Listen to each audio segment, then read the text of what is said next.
We have completed the first limb of the Yoga of Perfection in studying in depth the role of equality. The second limb is the power of the instruments. The question of either the instruments or the power of the instruments does not arise at all in most of the traditional lines of yoga, which do not call upon man to uplift or to perfect this world, because according to their approach, the world, if it is not a total falsehood, is an inferior grade of reality which loses its significance once one attains to a higher level of consciousness. But in this yoga, the integral yoga, where we accept the world as real as the divine towards which we are moving, the call is for action for a progressive perfection of ourselves, and through our perfection, the perfection of the society and the perfection of life on earth. Starting with the individual, it is the instruments that are to be readied for any spiritual action, any spiritual program to be worked out through us or by us. It is the instruments through which we function that have to be purified and raised to their optimum level of efficiency. If the instruments are flawed, certainly the work is going to be flawed. The aim of this part of the Yoga of Perfection is not only to purify the instruments, but to raise the power of the instruments to their maximum. And what are these instruments? The instruments are obviously the intelligence, the heart, the vital mind, and the body, physical body. All of these are in varying states of being, of consciousness. They have to be put into the right condition so that they function at their highest level when we work. And this work, as we will see later on, is not merely external work, but even internal. Let us start with the body, the physical body, for instance. Whoever is doing yoga, trying for spiritual consciousness, knows that anything that he receives, it has its certain effect on the physical body.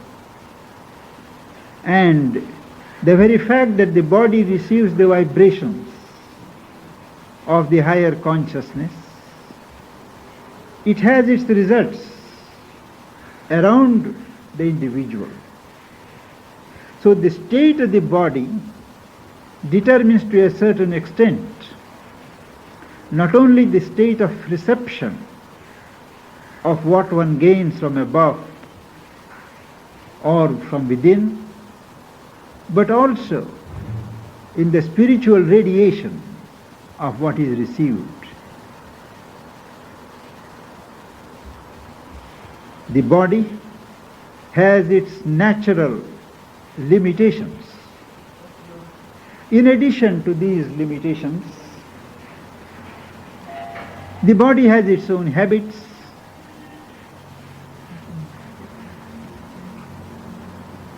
habits which tend to pull down the consciousness, which tend to limit the sensitivity of the body,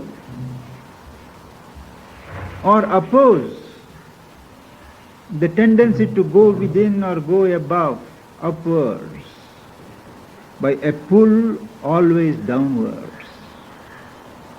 The pull from the subconscious, the pull from the inconscient, they most act through the physical body.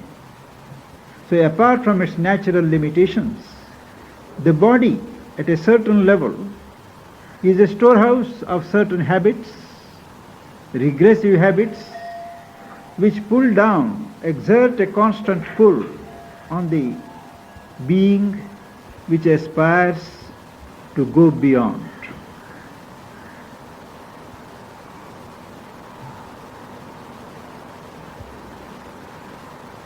The only way to rectify this situation is, even as we want to have a new mind, a new heart, a new life energy, we are also to have, in a certain sense, a new body. A new body in this sense, that the body begins to function differently, react in a new way, receive in a new way. The physical body cannot be dissolved, and there is no known alchemic process by which we can change the body where it is into a totally new form with new capacities. That is in the realm of womb of the future. But as things stand, to create a new body means, in this context, to introduce and to get the body to accept, to act and react in a new way, not on the past habits, but in response to new urges, new pressures from the mind, from the will. One starts by silently exerting a mental will towards this change. The mind certainly knows how the body has to react by self-study, by self-observation. One knows precisely where the body fails to support the yogic action. Knowing it, one has to exert the will with discrimination, with vigilance, so that it learns new habits, displacing the old ones. And the first step in this direction is to teach the body an entire passivity, not to obstruct, not to oppose, but to hold itself in a passive poise, so that what comes from above or what emerges from within is received just as it comes. But this passivity alone is not enough. The body also has to learn to give positive responses. At present, what is happening is that instead of responding rightly to the pressures, to the higher movement, to the movements from above, of the higher consciousness, the body interferes with its habits and dilutes what comes, responds in a half-hearted manner, and, as Sri Aurobindo puts it graphically, the music of this harp of God is interfered with by the physical body. The body refuses to respond with the right notes, so that the music that wants to express itself has to admit into it certain inferior notes and allow a certain dilution, a deformation to take place. It is a part of the seeker of this path to reverse the process by which the body responds with a thrill, the right vibrations to the tune that is set from above. The body must contribute to the fuller orchestration.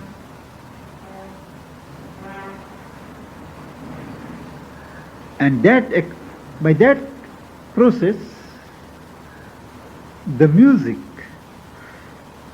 that God intends acquires a solid richness. We said exert a control over the body, the mental will. But that's not enough. We begin with that. We know the limitations of mental will also.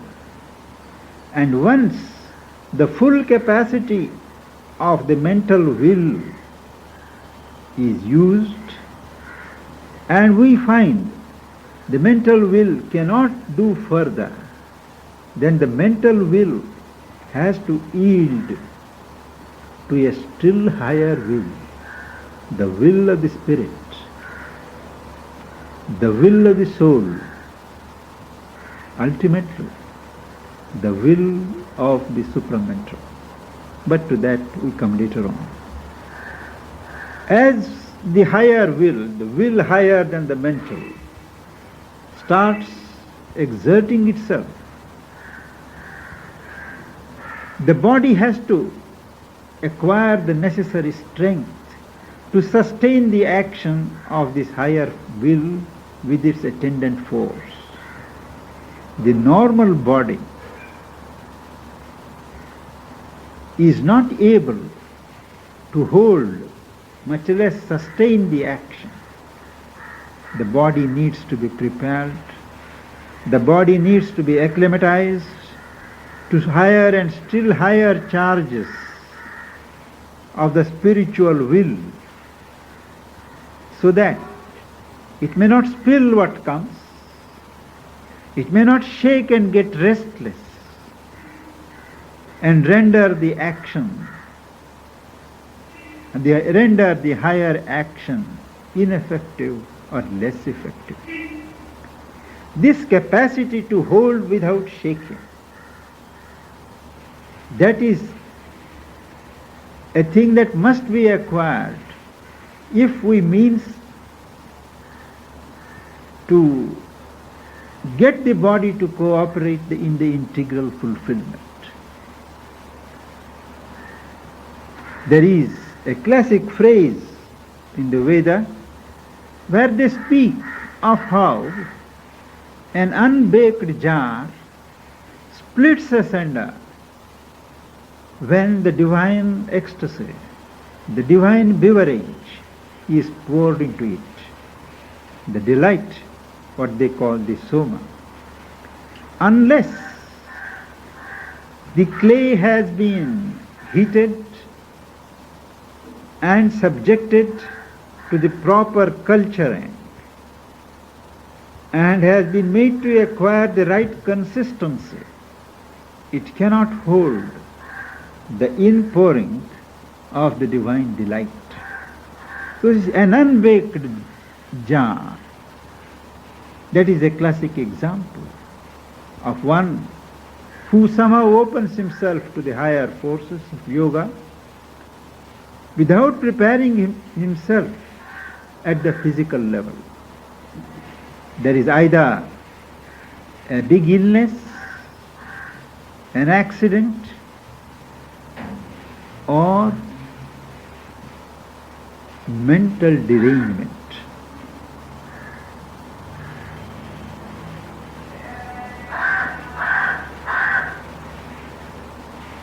Secondly, as the body is being built up, it loses the old habit of getting fatigued. Fatigue is a sign that the body is unable to cope up with the situation.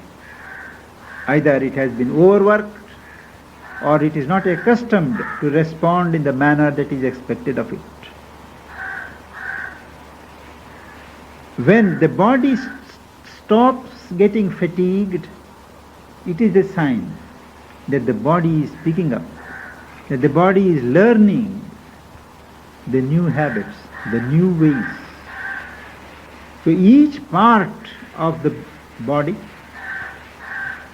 must be worked upon, not only to make it physically strong, but capable of holding, sustaining, and enduring the higher action without fatigue.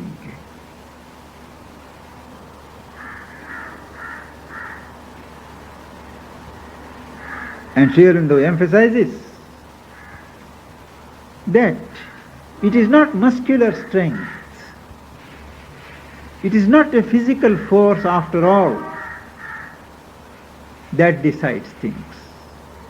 Whatever may be the fact, when we live the normal life full of grossness, once one takes to spiritual life of this conception, the energy that is required,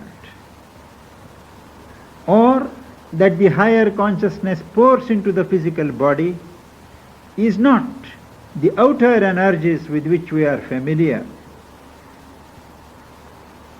the kind of energies that we can get by physical exercise, proper food and all that.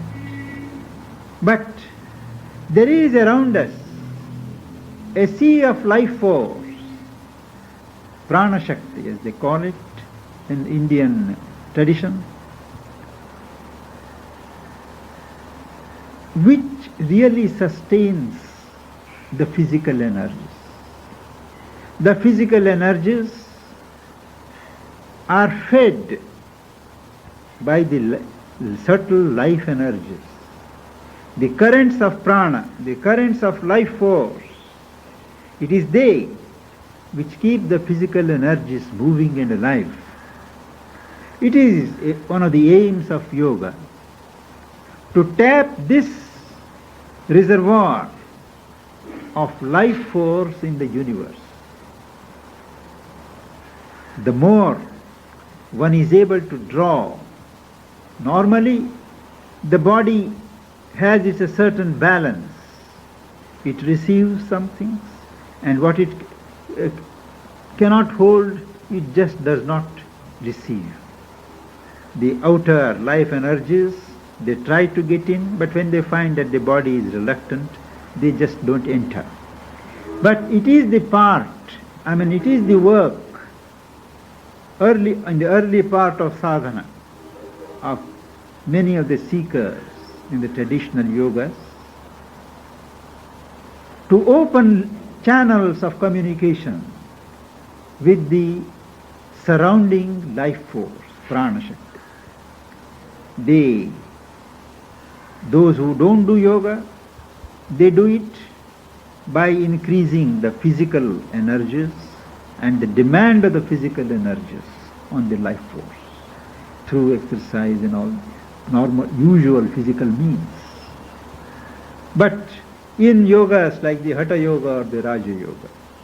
They have special measures of asanas, disciplines of pranayam, by which a new balance is sought to be established between the physical body and the life energies. More and more energies from the sea of life are drawn in, so much so that the physical energies form only the last terminal of the life energies. The more one draws inside oneself these energies, keeps them, and arrives at a certain self-adjusting balance between one's own self and the outer life energies, one gets more control over the body. The body obeys the needs and the demands of the life force. But this is only a step. As long as you depend upon physical means like breathing or postures to facilitate the entry of the life energies, holding them through certain processes of pranayam and all that, the gain will be only limited. One may live long, one may be able to work more, exert oneself, cure oneself of certain diseases which are originated in lack of sufficient vital force, but nothing more beyond that. Subtler means have to be learned to draw in the life energies, and that is only when you exceed the mental will and open to the action of the spiritual and the supreme willpower that the universal prana is spontaneously tapped and brought in. The supreme, the higher will knows precisely the quantum of the life energy that is required, and it draws upon it. This is what Mother meant when she once said that she does not depend upon physical food, but it is the universal prana, the life energy, that feed her. She draws upon them. But she did take the minimum quantity of physical food, liquid or solid or semi-solid, just to respect the law, material law of the physical body. Because even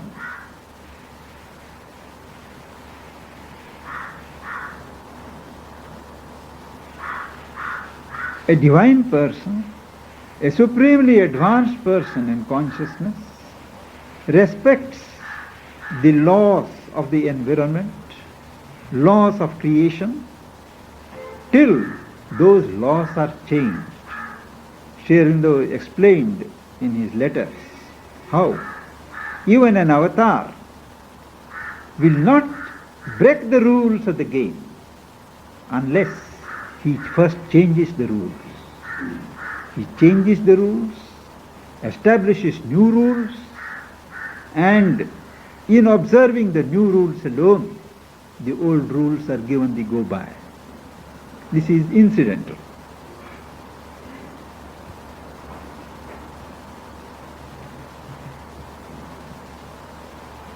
But that's not the ultimate. To draw the universal life energies is not everything. That also is a step, though a great step. Because even the universal life energy has certain limitations. The universe is in the triple formula of ignorance as things stand. So the limitations of this cosmic ignorance still apply to the life force.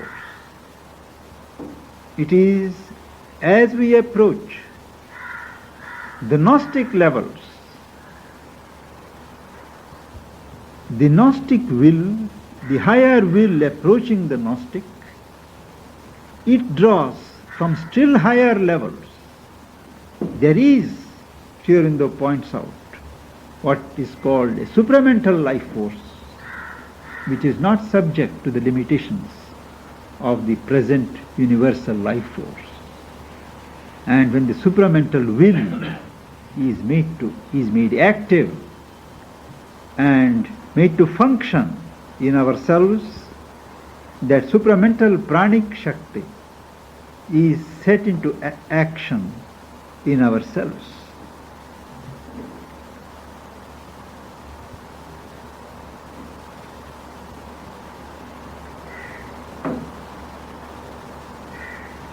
But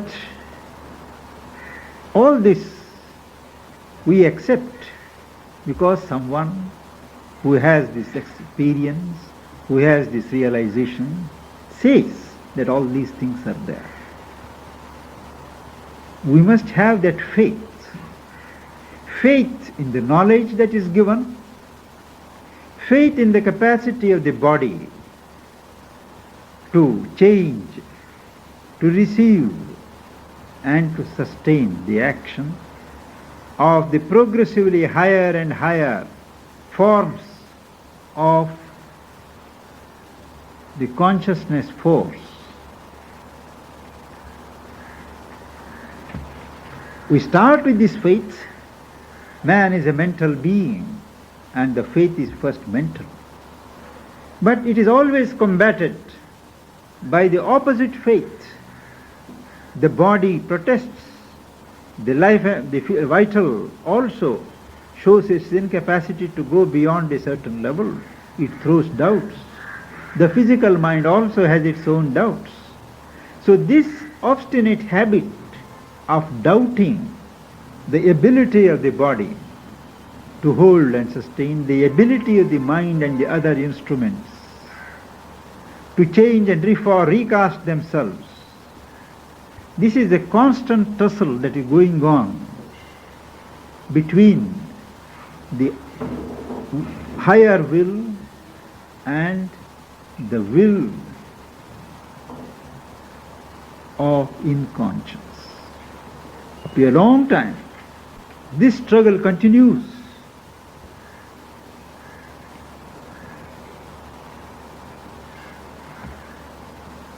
And there must be the faith, an indomitable and unconquerable faith in the infinite capacity of the life force to achieve what the will wants. Because after all, what is life force? Life force is a projection in the universe, material universe, of what is consciousness force, consciousness as force on its own higher levels of Satchidananda. So somewhere there is the core of consciousness, and this consciousness is illimitable. The Vedic mystics attach great importance to this life force that is being summoned, that is being naturalized and put into operation. They called it the vehicle of the soul. Life force is called a horse, a steed, symbolically. Just as cow stands for light, knowledge, the horse stands in the Veda for power, for life energies. They are the vehicles of the soul. And For the soul to arrive at its goal, the stronger the vehicle, the more ample the vehicle, the better it is. So far we have spoken of the normal life energy close to the physical. Then there is another form of prana, life energy, that is called the psychic prana. In other words, the energies that are yoked to the desire soul. Here also, we must note that what pertains to the desire soul is not all that pertains to it is not necessarily evil, not necessarily something to be excised and cast away. This psychic prana is the stuff of which much that we admire in men, character, personality, and so on, these are constituted.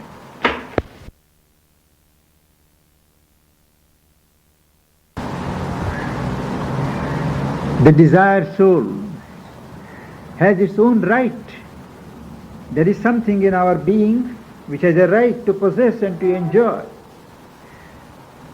But this right is ill-used by the ego and the desire for mission organized around the ego.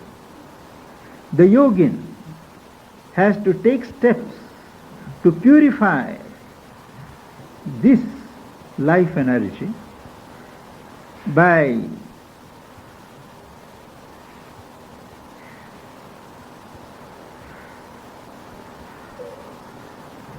eliminating as far as possible the movements of ego and the crude desires.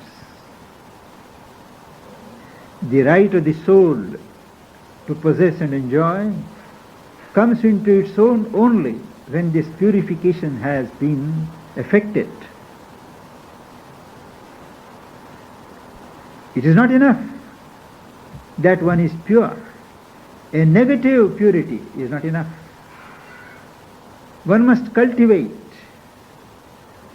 And in fact, once one gets purified and loosens oneself from the hold of this desire and ego, there comes forward a natural felicity, a certain gladness and lightness that comes from the psychic being.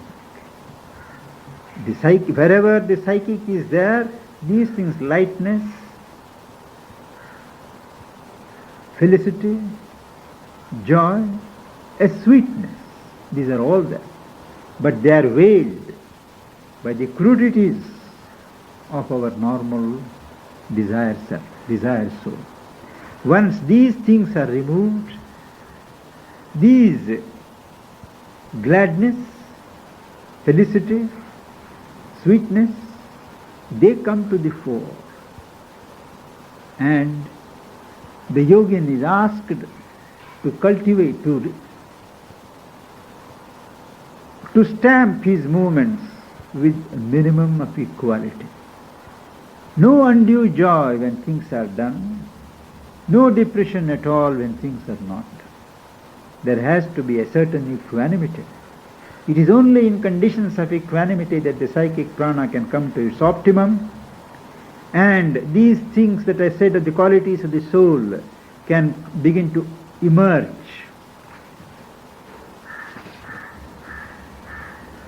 The physical prana, the life force, the psychic prana, and then comes the chitta.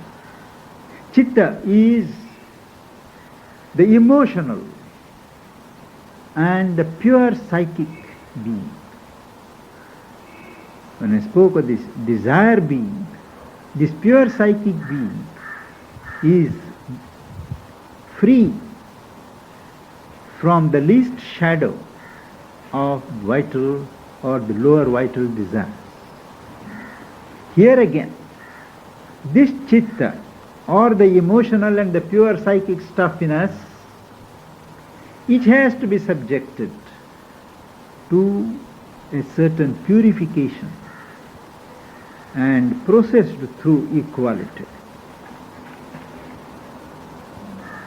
Knowledge, in the measure in which our knowledge grows, in the measure in which we impose a harmonizing will on the different parts of the being through this chitta, we make the higher working possible. We have to note that in each person there are two powers, two aspects. One is the aspect of calm, equality, silence. The other is one of force, strength. Both these, the dynamic and the enlightened static, they have to be harmonized. Each one has to recognize what is the hour of the other and what is its own moment. They can't struggle among themselves. So these two have to work in harmony. What Sri Aurobindo calls the Saumya and the Raudra.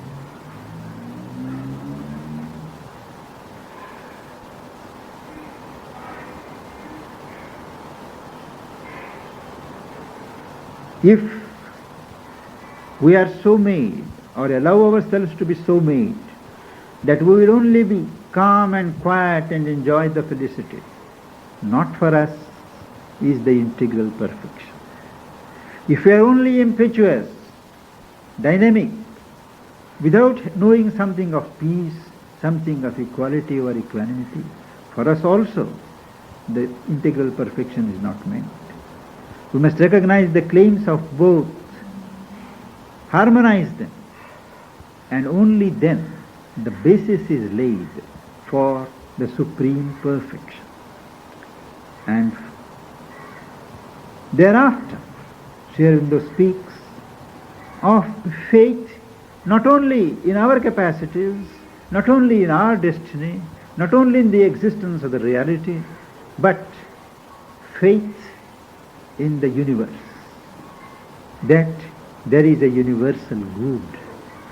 All is moving towards something good. There is, at the base of all, there is a delight, there is an anand. God enjoys this creation, and in the measure in which we leave behind our human imperfections and grow into the divine nature, we also enjoy the play of this manifestation. And that is essentially one of the planks of the tantric philosophy. This faith in the universal good, that all that happens is moving towards something. We may not have the vision to see, but not to be disheartened, not to allow ourselves to be overpowered by negative thinking, but to seek, to know and experience what is the purpose for which all these things, evil, indifferent, or what people call good, contribute, towards what are they moving. If we have that faith that the divine is there in the universe, nothing can happen ultimately without his will, and we have the aspiration to reach up to this will and learn this language, learn how to tune ourselves to the Supreme's will in the universe represents a totally different picture than what it normally does. And once this faith is there in the universal good, our capacity to love increases boundlessly.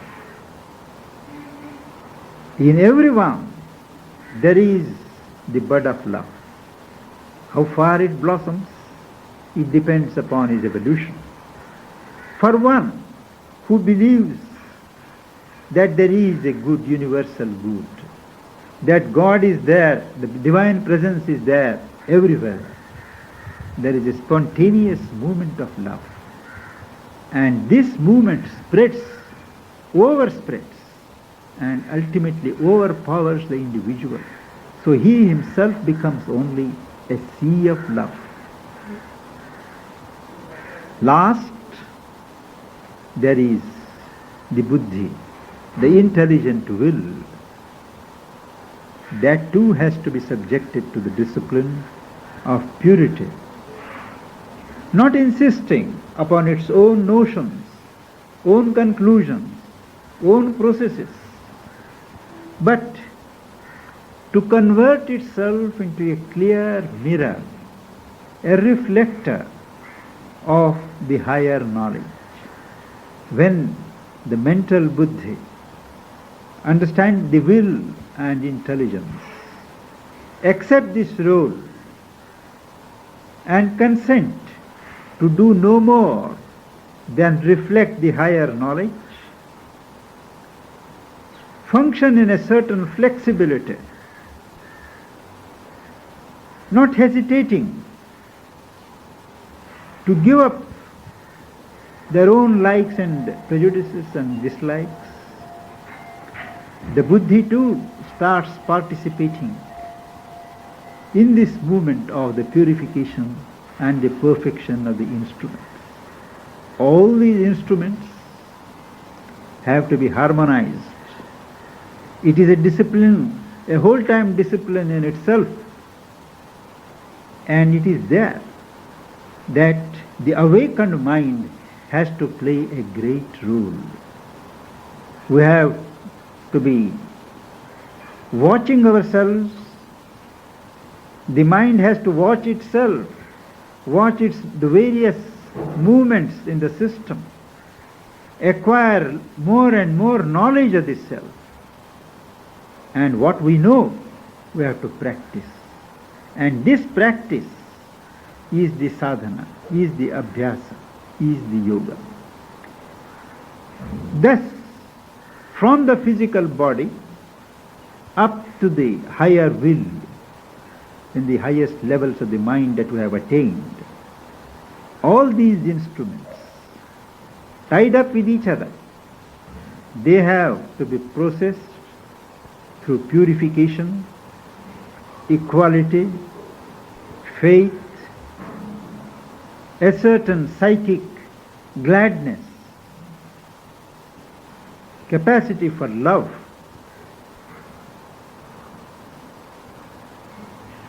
Passivity, when passivity is the need. Dynamism, when that is the call.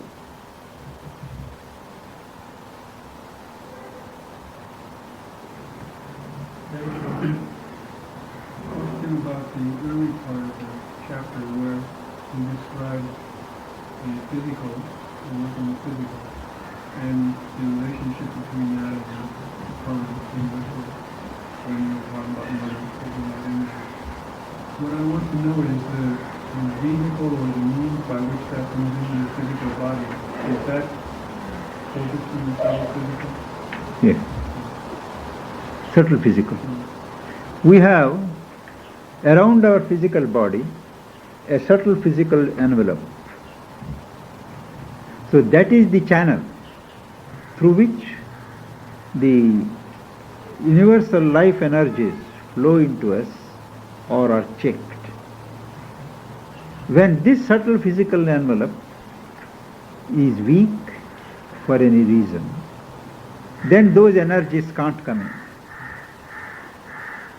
And how does the subtle physical envelope get weak? Sri Aurobindo explained once in the course of a letter that our own movements of depression, jealousy, defeatism, negative movements, negative psychological movements, they depress the envelope so that not only the healthy currents of life can't come in, but diseases, illnesses, they easily get through.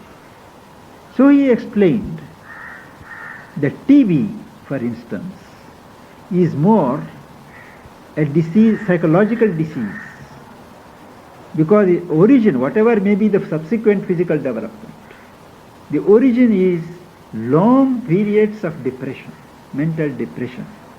They act as an invitation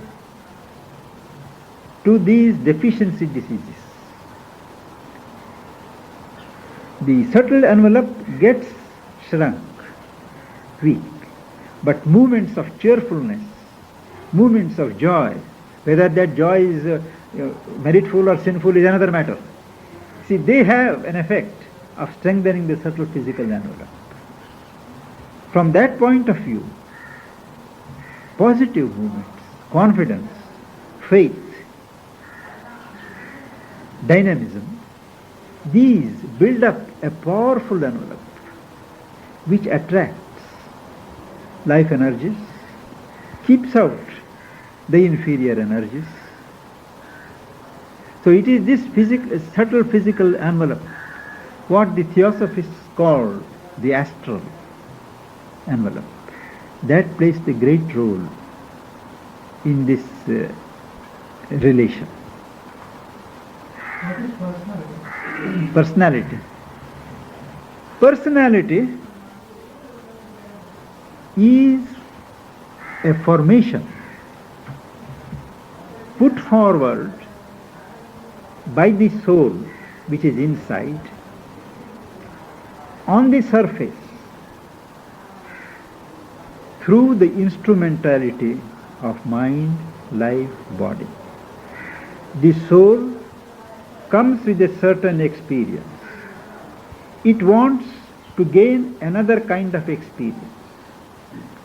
So it puts in those instruments in the front, mind, life and body, certain elements from its own stuff which are favorable for the kind of experience that it wants. In the beginning, they are just undeveloped.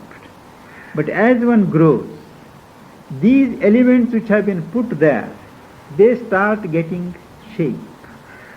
And that is called a formation put forward by the soul to gain the experience that it wants. That is personality. So the mold of the personality, the type of the personality is determined by the will of the soul. Though it may happen that this natural personality of the soul may be displaced in the course of life by interference by the ego, interference by the desire self, and a false personality may displace the right personality. Yoga is intended to dissipate the false personality so that the true typal personality comes forward. And we have seen such a change in many lives. People change their character. People change even their expression of face once they take to the inner life, which leaves behind the pseudo-personality. But the personality is only an instrument, an instrumental formation put forward by the soul. You said about chit, the emotional, the pure psychic being, Yes. which is free from lower vital forces. Then what is the relation of chit in the tradition? Chit in the Indian, the Patanjali's yoga and other systems based upon it, just means the stuff of consciousness, the stuff of awareness. It includes the whole system.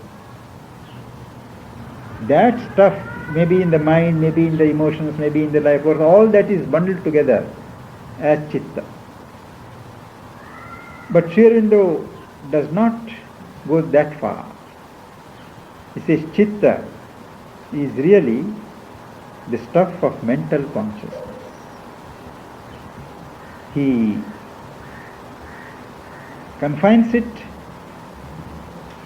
to the mind and the emotional being. The psychic is behind the emotion. Below that it does not go. According to Patanjali and all that, even the vital stuff is the chitta.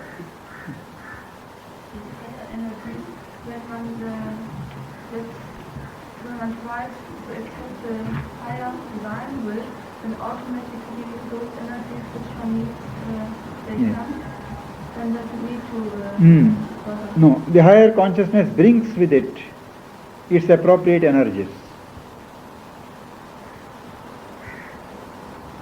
Whether we are in a condition to receive and hold them is another matter. But consciousness brings with it the necessary force.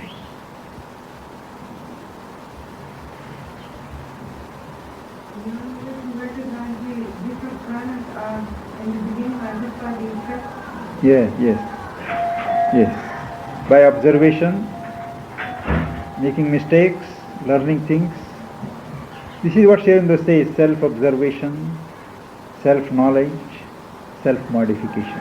And the last said that these things have to be there at every step. The mind has to be observant, the mind has to know and study, the mind has to exert the will for change.